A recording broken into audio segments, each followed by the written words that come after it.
forum UKM ini saya akan berbicara tentang kerja bisnis, kerja mengurus orang lain. Coba ulangi. Maaf, kerja bisnis, kerja mengurus kehidupan. Coba ulangi. Oke, sekarang saya ingin masuk. Kenapa saya mulai bicara kerja bisnis, kerja mengurus kehidupan? Begini Bapak Ibu sekalian. Saya waktu itu ditanya sama seorang sahabat begini, Kang, sebetulnya bisnis itu kita ngebela apa sih? Rasanya capek banget. Ada yang gitu nggak? Bahasa kita teh teangges-angges. Ya. Capek rasanya. Sebetulnya apa sih Kang yang dikejar? Apa sih Kang yang dibela gitu ya? Rasanya dunia banget gitu kan gitu.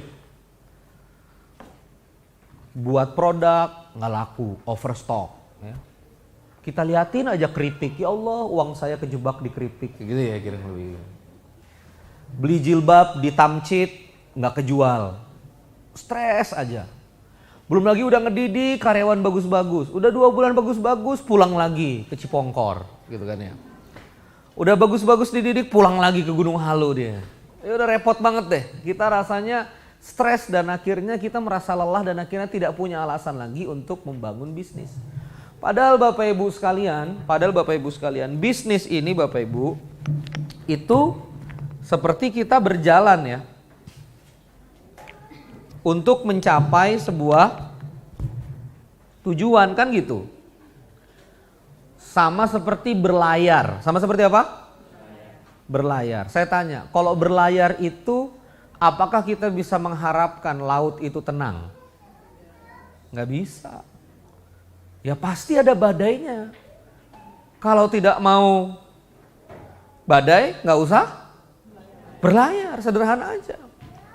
Tapi berapa banyak dari kita ini yang akhirnya karena ini dia tidak memahami ini Bapak Ibu sekalian akhirnya lelah. Oke. Jadi yang harus kita pahami sebagai UKM sebetulnya dulu apa makhluk bisnis itu? Bisnis itu apa? Kalau dia memang mencari uang, tapi kenapa uang itu hadir? Kita harus selesai dulu di masalah ini. Nah makanya saya nggak bosan-bosannya mengulang ya. Ini direkam dan ditonton oleh teman-teman di sekolah bisnis 2kodikartika.com yang saya punya. Ini sering saya ulang-ulang supaya teman-teman memahami bahwa begini yang terjadi. Mohon maaf kalau saya begini kedengaran nggak, Pak? Pak kedengaran ya? Ya. Bahwa sebenarnya ini yang terjadi. Mas Dimas dimatiin aja sound systemnya biar nggak noise. Mohon maaf, ya minta tolong.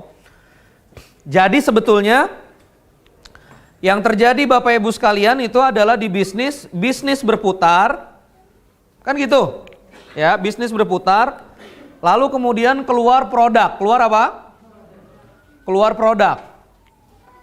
Dijual ke siapa produk itu? Dijual ke customer atau dijual ke market? Ya, dijual ke customer atau dijual ke market. Nah, jadi uang itu adanya di market. Tapi pertanyaannya ini yang nyambung ke materi. Kenapa kok customer itu mau memberikan uangnya? Gitu.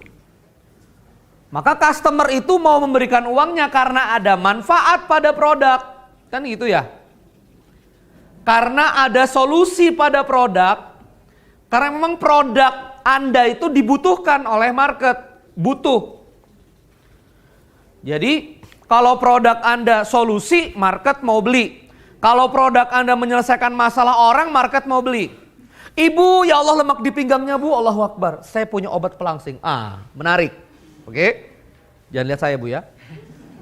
Iya kan?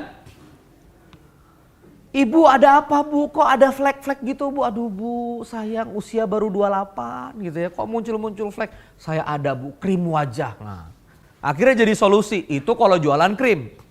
Kalau butuh, sehari-hari kita butuh beras, sehari-hari butuh gula. Kenapa orang senang jual sembako? Karena itu basic kebutuhan orang. Kenapa ada 3 hal yang gak berhenti-berhenti uang ngalir? Kuliner, fashion, sembako. Kenapa fashion gak berhenti-berhenti? Karena orang butuh pakai baju. Ya.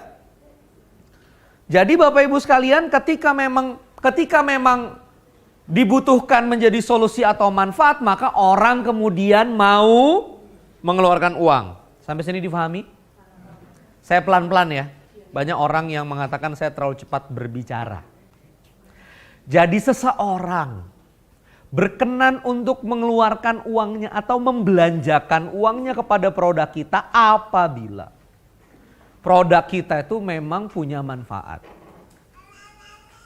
Oh enggak Kang, ipar saya beli produk saya karena kasihan sama saya. Iya, sekali beli.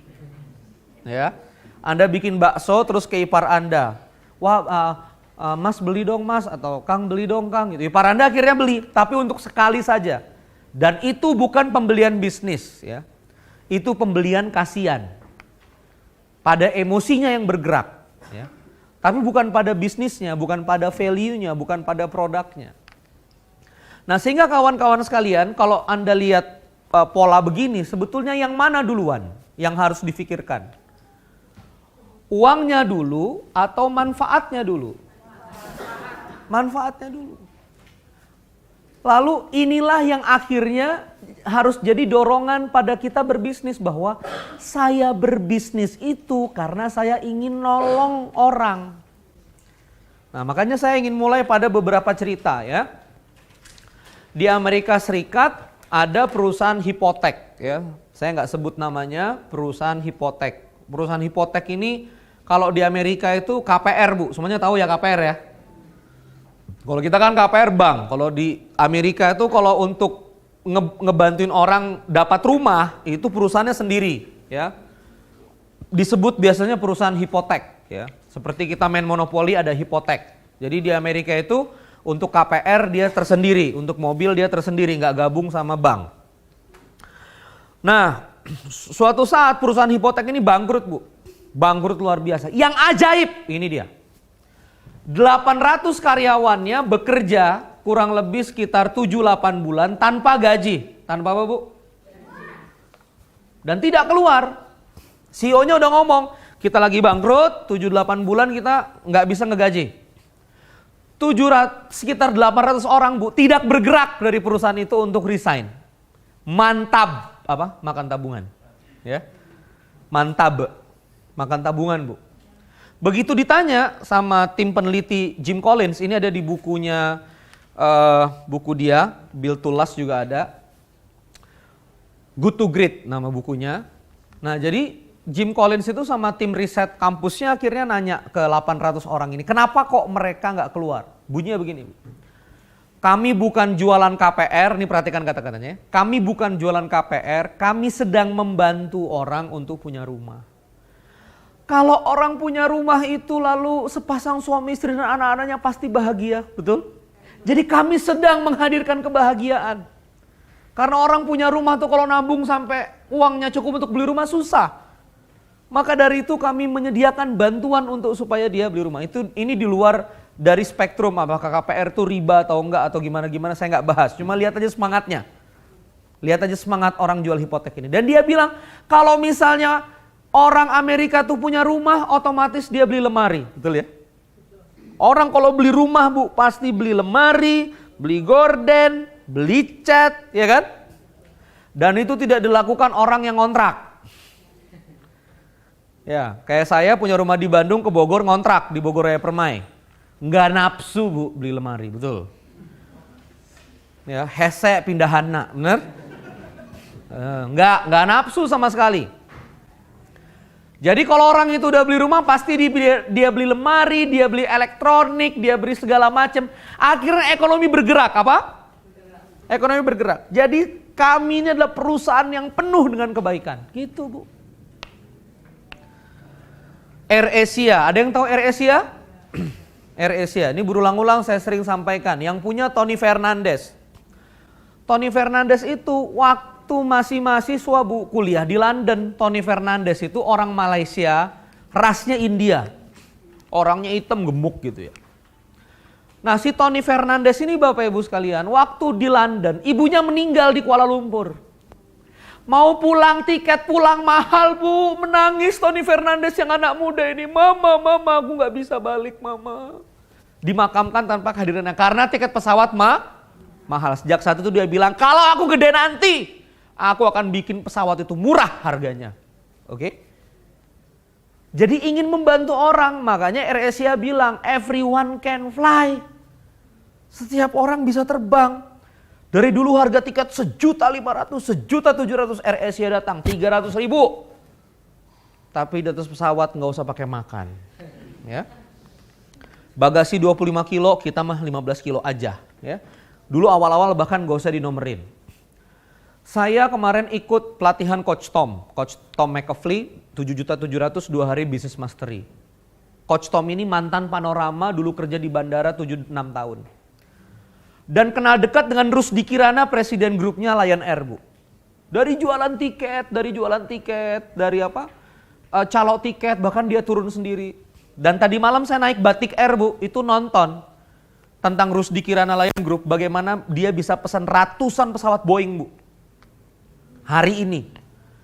Beli pesawat Boeing ratusan di Amerika Serikat, bahkan Obama datang. Dan itu menggerakkan ekonomi Amerika Serikat, bahkan beli Airbus. Dan sekarang Lion Air ini terbanyak penerbangannya, rutenya se-Indonesia. Apa yang mendorong seorang Rusdi Kirana? Karena dia tukang jual tiket, Bu. Dulu tuh dia ngerti banget betapa orang itu susah untuk dapat tiket gitu loh. Dan akhirnya itu yang menggerakkan Lion. Pokoknya tiket dibuat murah lah, telat-telat dikit nggak apa-apa kan gitu Lion ya. Kalau misalnya belum penuh, ngetem dulu dia gitu kan. Belum penuh nih penumpang, ngetem dulu ya lah. Jika angkot, Bu. Ya nggak apa-apa, tapi itu namanya gini loh, Bu. Jadi bisnis itu, ini nih saya pengen cerita ya. Pak silakan. Jadi bisnis itu Bapak Ibu sekalian, itu nggak ada hubungannya sama energi mencari uang.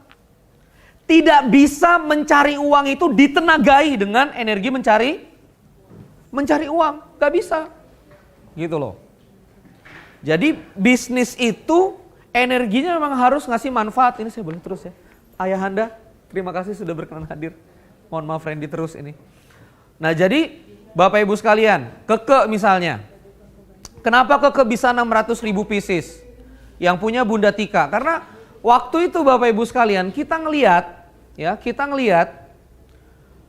anak-anak itu kalau pakai baju muslim pasti kayak tua gitu, bener?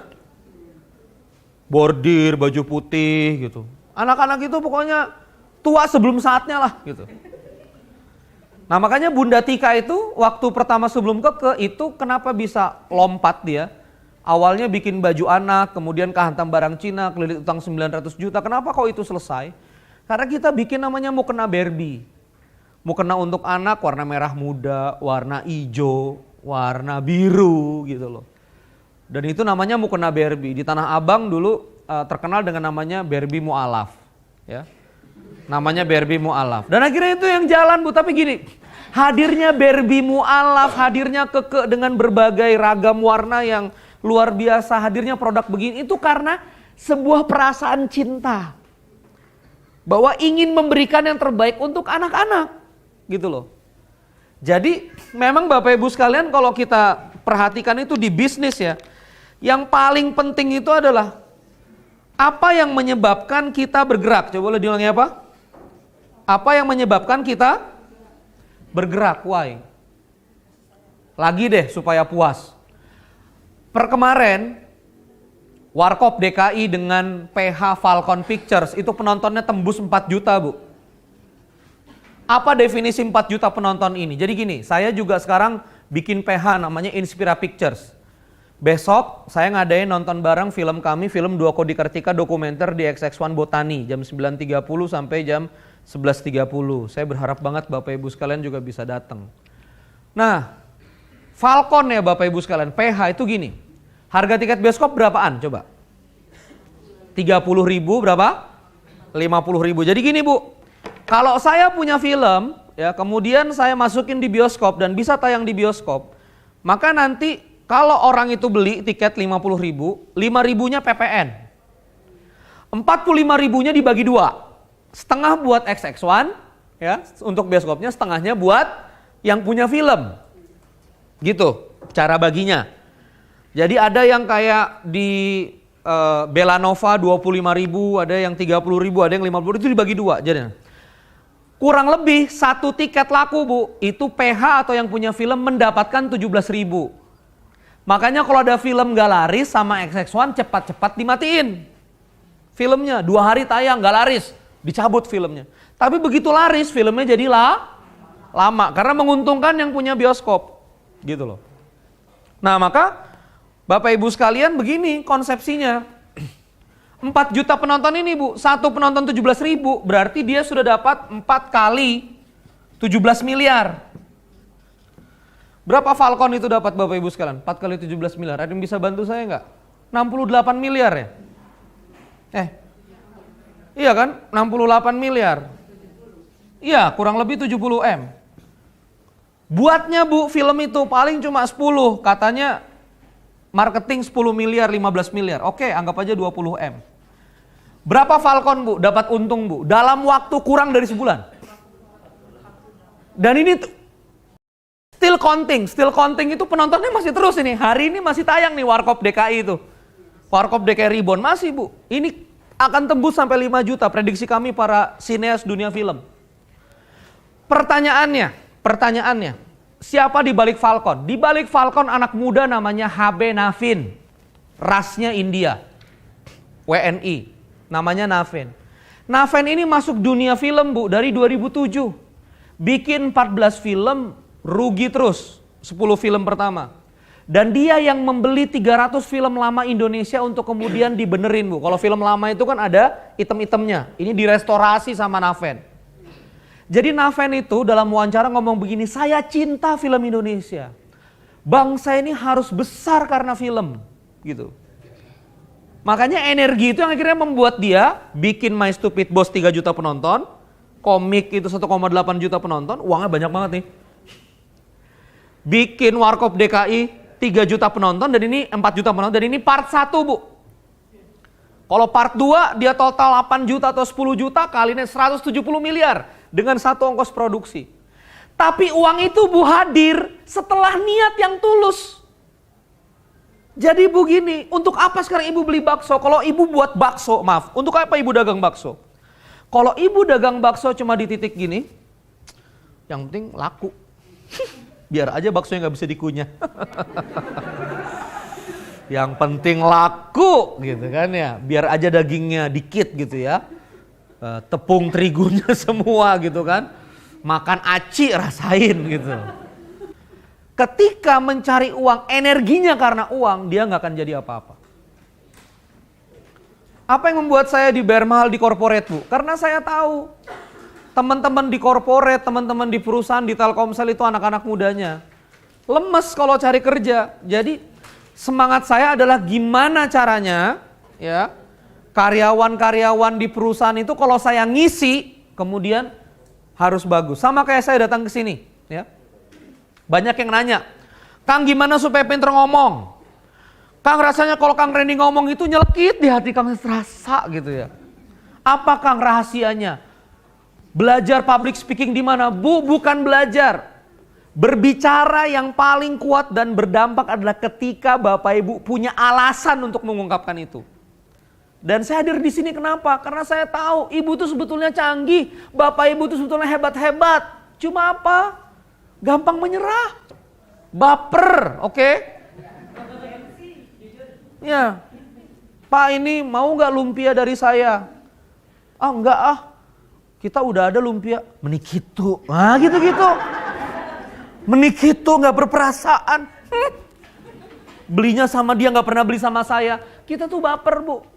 Kenapa kita baper? Karena kita gak ngerti kalau sama-sama bisnis adalah mengurus kehidupan. Coba ulangi. Bisnis adalah mengurus kehidupan. Bisnis adalah menolong orang. Saya ngajarin ibu-ibu yang jual buku. Kan ibu-ibu tahu ada buku mahal-mahal itu ya, dari Mizan.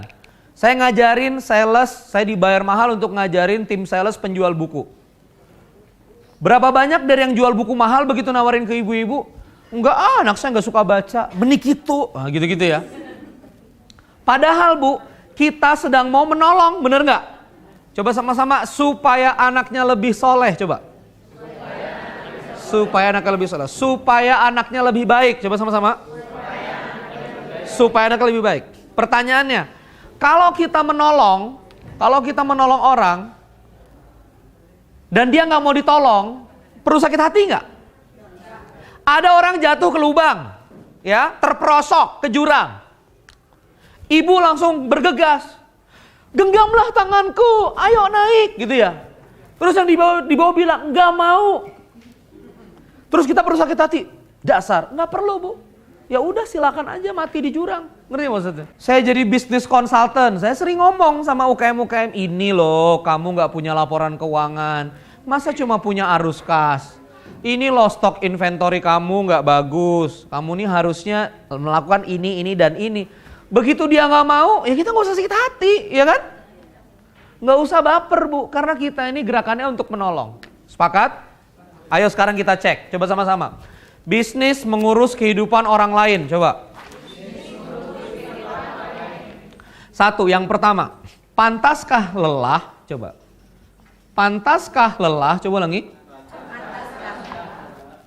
Apa yang membuat orang mau jadi relawan bu di Banda Aceh waktu tsunami? Apa yang membuat para relawan itu mau nolong sama mayat 2 minggu? Bahkan kalau luka bu ya, ketetesan air mayat itu bisa amputasi. Apa yang membuat mereka mau rela gitu? Kasih sayang, cinta, keinginan menolong gitu. Nanti lanjut lagi. Keinginan menolong. Oke ya?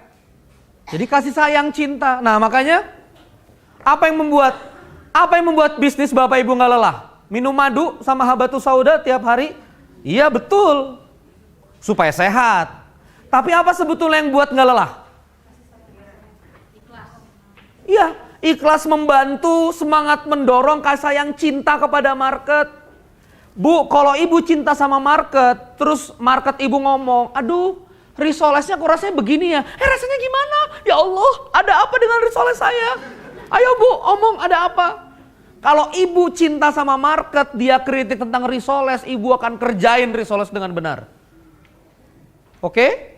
Iya kan? Tapi kalau kita nggak cinta sama market, bu, risolesnya kurang, rewel. Ada harga, ada rupa, udah murah, minta enak, lah gitu. Iya. Makanya coba cek deh, kita itu kenapa uangnya sulit. Coba cek energinya. Kenapa kita uangnya sulit, cepet capek, curiga nih niat kita nih duit, hungkul. Nggak ada misi pelayanan, nggak ada misi melayani. Nggak apa-apa jualan keripik, tapi bener-bener keripik ini kalau misalnya digigit ini membahagiakan orang, nggak gitu loh. Kalau enak juga enggak, digigit juga bisa bikin gigi patah gitu kan ya. Saking kerasnya gitu, cuma asal jualan ya kita nggak kemana-mana. Semuanya bu, bisnis film, bisnis baju, bisnis makanan, semuanya dari cinta. KFC kenapa besar seperti itu? Seorang kolonel angkatan laut, Kolonel Sandres, dulunya koki di kapal, habis pensiun umur 68 tahun, nawarin bumbu ayam. Baru akhirnya jadi Kentucky itu, di penawaran ke 900 sekian, ada yang konon 1000 sekian. Kenapa Kolonel Sandres itu bu mau ketok pintu sampai 900? Karena yakin ini enak gitu ya. Dan akhirnya ini meluas ke seluruh dunia. Itu Kolonel Sandres KFC, saya yang deket-deket aja. Saya deket sama Jody Warung Steak and Shake. Kalau ibu lihat Jody Warung Steak and Shake itu yang punya orang Jogja, namanya Mas Jody. Apa yang buat Mas Jody akhirnya jadi warung steak and shake-nya? Karena dia dulu ngelihat mahasiswa kalau makan steak mahal. Ya, begitu tahu harganya makannya juga jadi dramatis gitu bu ya. Dipotong, 50.000, meni sayang gitu. Mahasiswa itu stres. Akhirnya di Jogja dia bikin steak, pertama kali hadir 4.500 bu. Di tahun 2001. Sekarang steaknya 20 ribuan, 17 ribuan, ada yang 13 ribuan, 100 gram, tepungnya yang banyak. Tapi nggak apa-apa. Itu membahagiakan mahasiswa. Tapi lahirnya warung steak and shake itu karena keinginan menolong. Keinginan apa? Menolong. Jadi pantaskah lelah? Jawabannya apa? Nggak pantas, tidak sama sekali. Pantaskah menyerah? Tidak. Bisnis catering saya ini menolong pasangan rumah tangga yang nggak sempat masak. Karena istri sibuk, bapak sibuk, nggak bisa bayar pembantu. Jadi dengan bisnis catering saya ini, saya membantu rumah tangga muda, punya catering. Nggak pantas lelah. Gitu loh. Jadi waktu motong bawang itu militan gitu loh bu. Terlibat emosi ini nih. Ini serius ini. Walaupun lucu ya serius.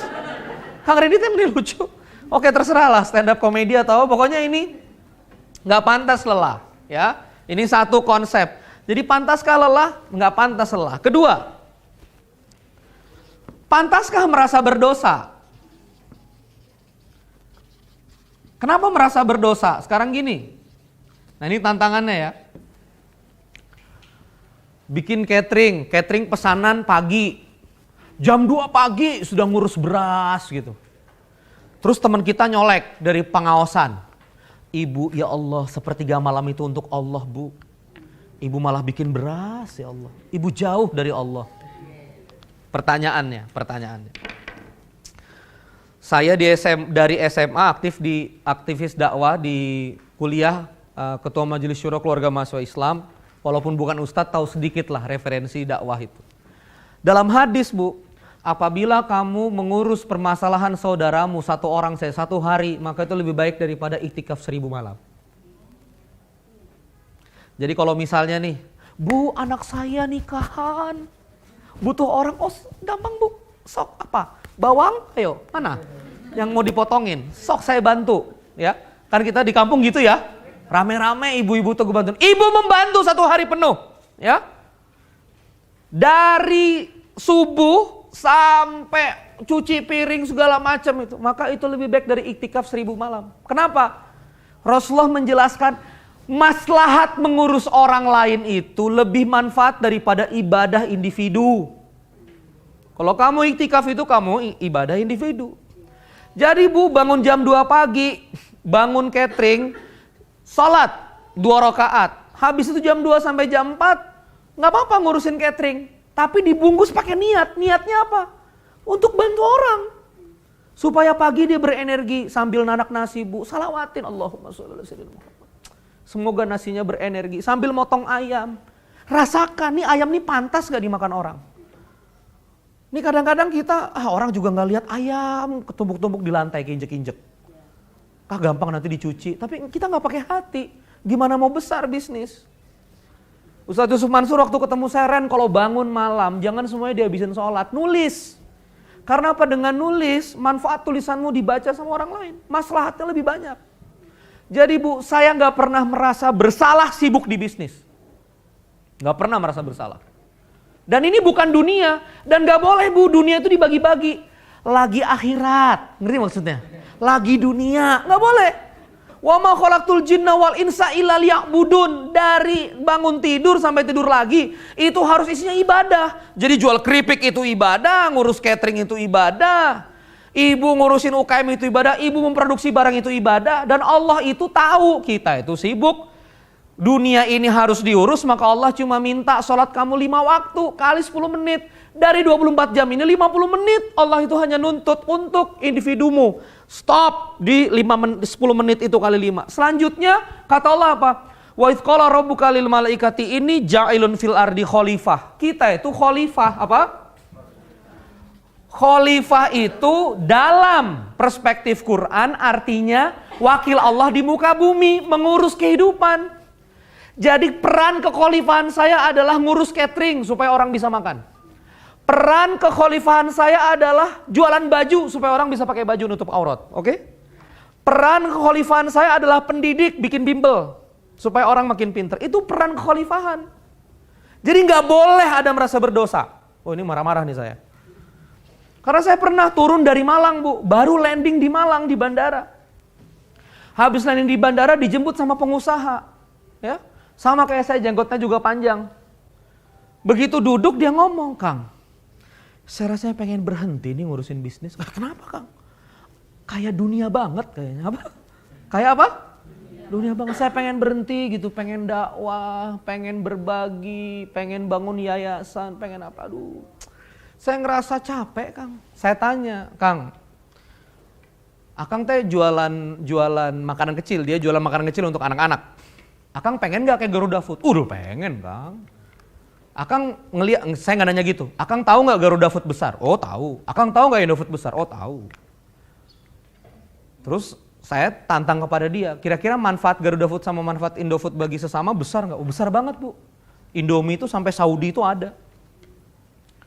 Jadi saya bilang, Kang, Pertanyaannya sekarang kalau misal Akang pengajian ngisi dakwah, saya ini pengalaman nih pengajian ngisi-ngisi dakwah. Selesai ngisi dakwah itu umat tuh dari belakang, Kang, bagus ceramahnya, cuma lapar tuh umat tuh. Cuma apa? Lapar.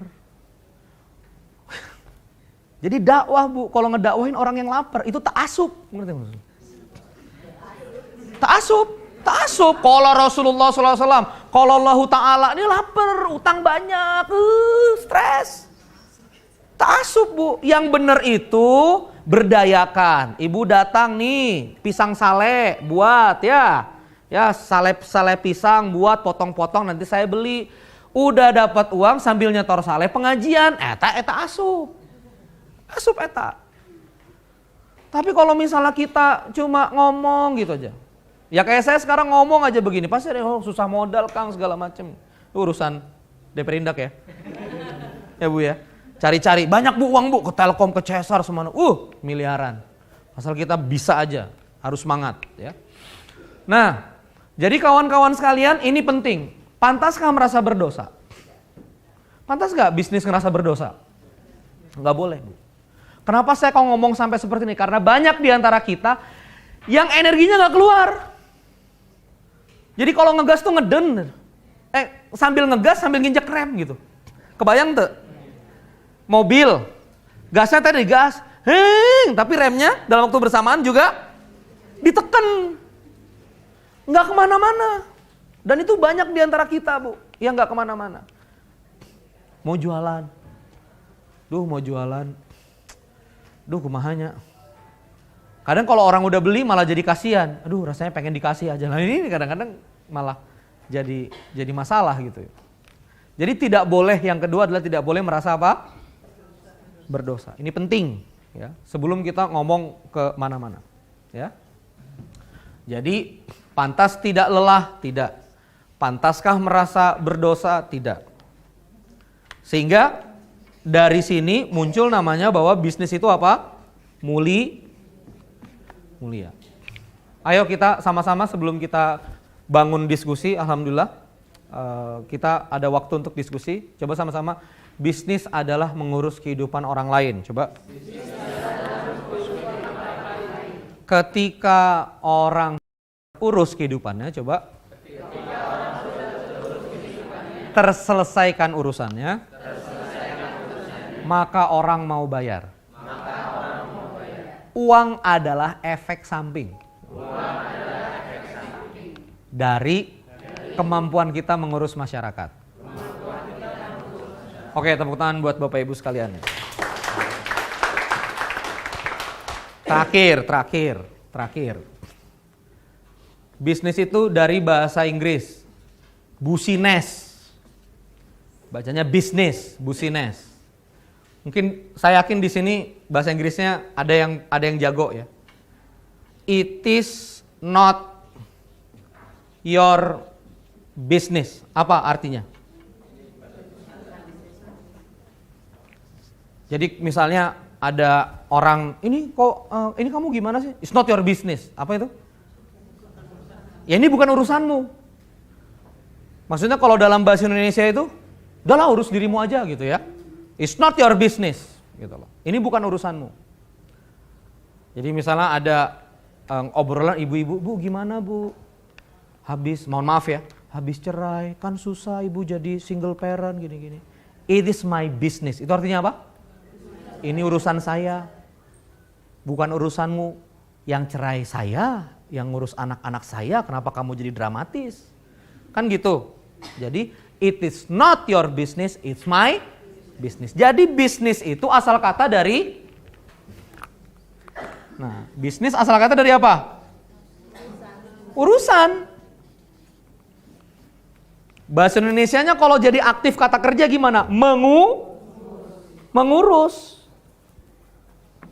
Jadi bisnis itu bukan menjual itu selling. Oke? Dalam mengurus masyarakat ada aktivitas menjual, ada aktivitas membuat, ada aktivitas memproduksi, ada aktivitas marketing dalam rangka mengurus. Nah ini jadi rada expert nih masalah, jadi rada expert. Kang, kira-kira peluang bisnis yang bagus yang mana Kang ya? Yang bagus yang mana berarti? Yang kira-kira uangnya datang. Sesuatu yang bisa kamu urus. Ya kan? Gampang Bu jadi sekarang. Oh, Kang Randy ngajarin bisnis adalah mengurus urusan orang. Ya.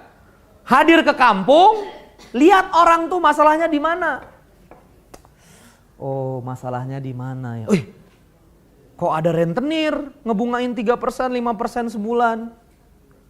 Oh, ini ternyata orang ini butuh pinjaman uang, tapi kalau pakai rentenir gawat. Bikin BMT. Ya kan?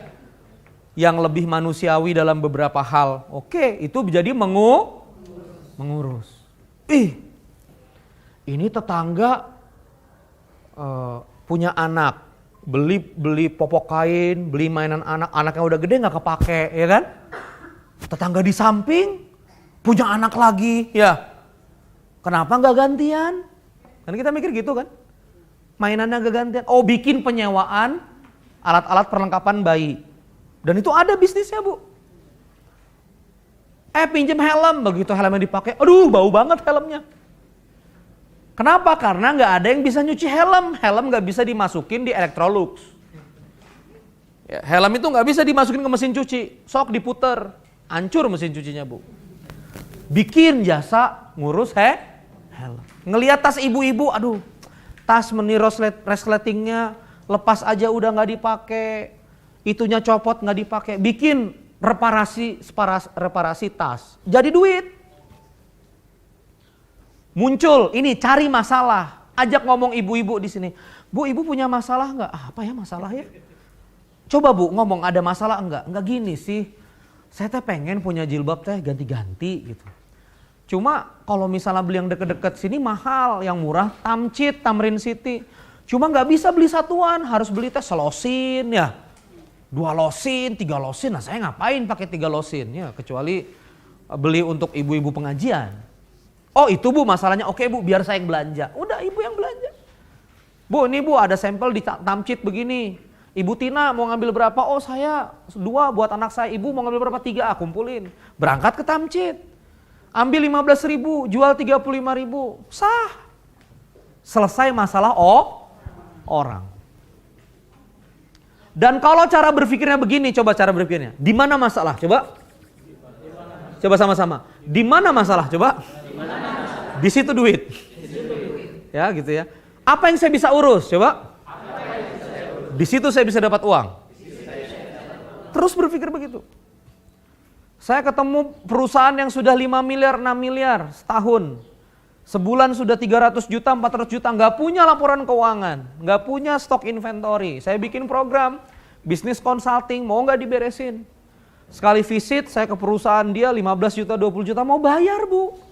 Mau bayar. Karena kita ngelihat ada masalah. Ngelihat ada apa? Ada masalah. Bu, kenapa Bu ini jarang facialan atau gimana? Misalnya gitu ya. Sebetulnya sih nggak mungkin kita nanyanya begini ya. Aduh salon mah jauh. Saya mah susah mau facial ke salon teh anak, suami gitu kan. Masak gitu. Wah ke salon. Ke salon. Ulin aja nggak bisa ke salon gitu kan. Main aja nggak bisa ke salon. Oh ya udah Bu gampang Bu. Saya bisa facial datang ke rumah. Bisa apa? Facial datang ke rumah. Saya bisa medicure datang ke rumah. Masalah selesai? Selesai. Jadi duit? Ayo apa lagi? Coba tangan kanannya. Colek sebelah kanannya. Ada masalah enggak? Ada yang bisa diurus enggak? Tanya coba. Lah jadi duit itu. Loh sorry loh Bu. Maaf ya. Ada keluarganya teman saya itu habis sampai 150 juta. Kedukun. Suaminya jatuh cinta sama cewek lain. Jadi istrinya bikin susuk pengasih lah, apalah. Itu 150 juta Bu ke paranormal. Kenapa? Karena paranormal itu menjanjikan selesainya masalah. Mau suamimu setia? 150 juta dan bayar istrinya. 150 juta Bu. Allahu Akbar dunia. Tapi itu persepsinya sama. Setiap Anda berhasil mengurus masalah orang lain, maka uang akan datang. Ini sorry ya, ini perspektifnya juga bisa ke negara. Kenapa orang malas bayar pajak? Karena negara ini bisnisnya adalah ngurus masyarakat, kalau ngurus bener kami bayar, gitu kan? Gitu kan? Kalau ngurus nggak bener, jadi kita juga susah mau bayarnya gitu loh. Jalan masih rusak, apa segala macam. Jadi tax amnesty, ini bayangin nih, tax amnesty itu dijanjikan 2%, itu susah betul, sampai sekarang masih 12 triliun. Saya cukup kasihan dengan Pak Jokowi, beneran. Pak Jokowi itu niatnya sudah tulus banget. Saya tahu bangun bandara di Cirebon dan segala macam, tapi luar biasa Bu, ketika masyarakat ngerasa nggak ada value, masyarakat nggak mau bayar pajak. Di Norwegia pajak 25% Bu, ibu punya gaji 10 juta, 2.500.000 bayar pajak. Tapi sekolah gratis. Anak ibu kalau udah 5 tahun ditelepon sama negara, Bu, sudah saatnya masuk sekolah.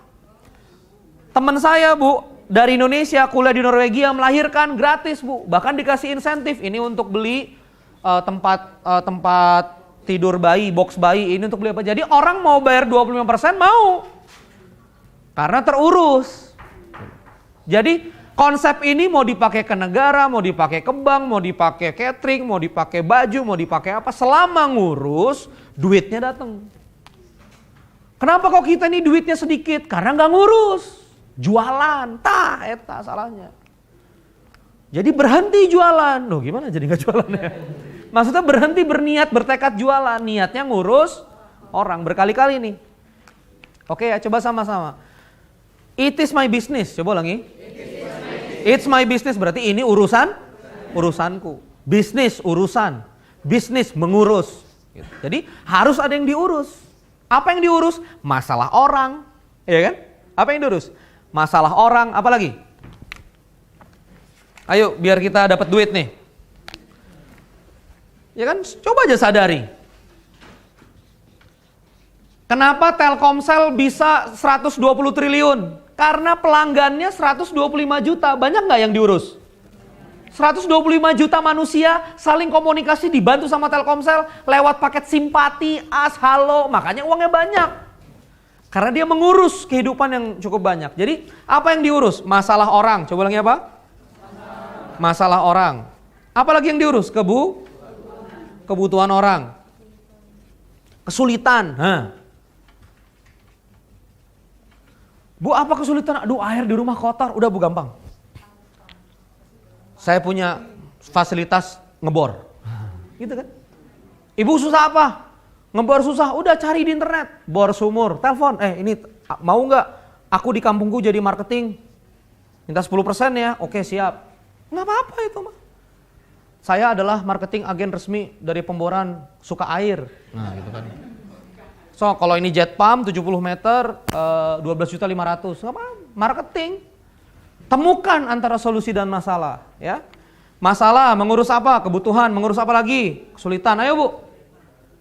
Mengurus apa? Kebingungan. Boleh. Ngurus kebingungan Bu, jadi duit. Google itu kan ngurus kebingungan orang. Akhirnya ditulis tuh, nyari, enter. Orang bingung, masuk Google. Akhirnya Google jadi duit. Orang banyak masuk ke sana.